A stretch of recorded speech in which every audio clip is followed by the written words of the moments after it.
Hi, and welcome to the video on converting time and time zones. By the end of this video, you should understand how time zones work and how to convert units of time. So let's take a look. We should be comfortable with diagrams that look like this that help us convert from one unit to another. This happens to help us convert units of time. There are 24 hours in one day, there are 60 minutes in an hour, and there are 60 seconds in a minute. So if I want to convert between these, either I want to go from a small unit into a larger unit or from a large unit into a smaller unit, I need to be able to follow along on this diagram. Some other useful information is that 1 year will be 12 months, which is the same as 52 weeks. So let's take a look at an example where we need to convert some units of time. Question number 1 asks us to change 3 days into minutes. So I want to look at my diagram and I want to follow the arrows from days into minutes. There are 2 steps to do this. I'll start with 3 because there are 3 days, and I'll then go on to timesing by 4 to change it into hours, 24 to change it into hours, and times it by 60 to turn it into minutes. Putting this into my calculator, I get an answer of 4,320 minutes. So there are 4,320 minutes in 3 days. Next up, I'm going to change 30 months into years. I know there are 12 months in 1 year, and because I'm going from months into years, I'm going from a smaller unit into a larger unit, I'm going to be dividing by 12. So 30 months divided by 12 gives me 2.5 years, or 2.5 years. Let's think about time zones now. The Earth rotates 360 degrees every 24 hours. That means that every hour it will rotate 360 degrees divided by 24 hours. That's 15 degrees per hour. That means that every 15 degrees on the Earth, there are imaginary lines of longitude, making up 24 different time zones. Here is a map of the world flattened out. All time zones are based off GMT, which stands for Greenwich Meridian Time. Let's pretend that it's 3 p.m. in Greenwich, England. If you live west of GMT, your time is going to be earlier on in the day. So if you are 15 degrees to the west of Greenwich Meridian Time, it will be an hour earlier. So it'll be 2 p.m. at all the countries along that line of that meridian line. Going 15 degrees further out, you are going 1 hour earlier on in the day. So clocks at countries along this line of meridian will be 1, 2, 3, 4, 5, 6, 7 hours behind Greenwich Meridian.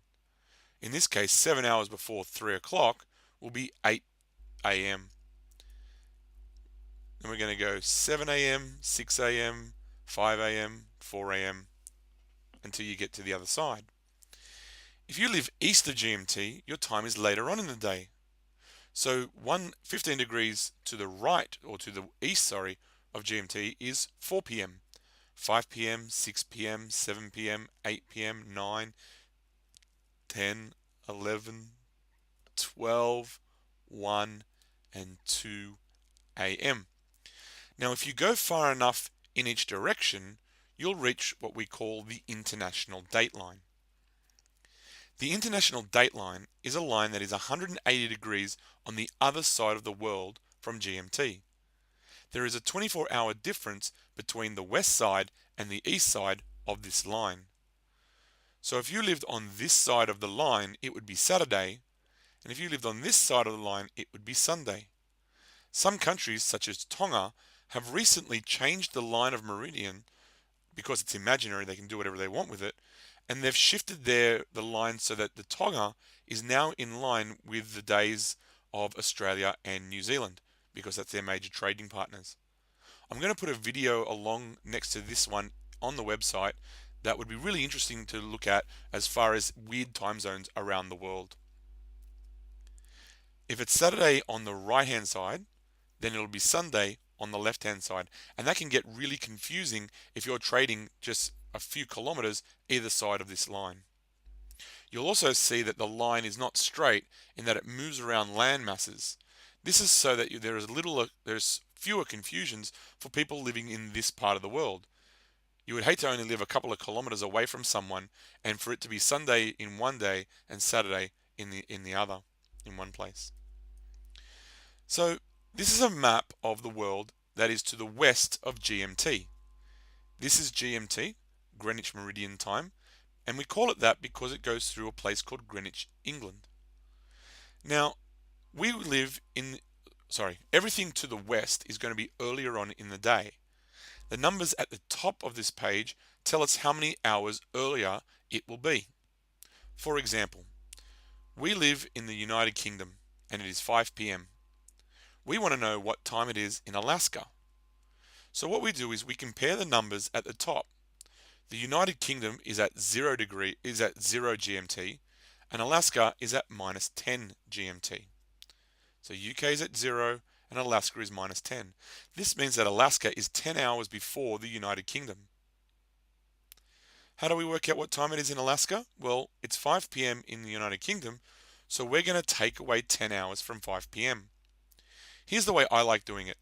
I imagine that 5 p.m. is in 24-hour time. That means that it's 17 p.m. or 1700 hours. If I take away 1000 hours or 10 hours away from 17, I get 7 a.m. It makes the calculation a little bit easier thinking about 5 p.m. in terms of 24-hour time. Let's look at the east of GMT. So here is the right-hand side of the map. We live in the Sudan at 6:30 a.m. and we want to know what time it is in New South Wales, Australia.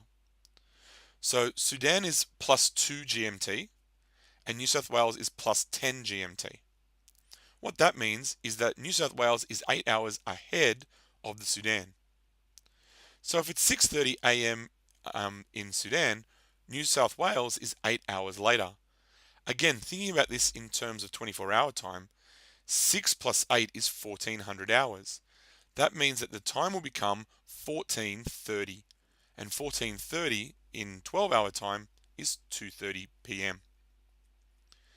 So what I'd like you to do is I'd like you to pause and summarize this screen on converting units of time, as well as getting down the important information about different time zones across the world and the international dateline. And that's it. Hopefully you have a better understanding of how to convert units of time and understand a little bit about how time zones work. As always, ask questions in class for better clarification. Good luck.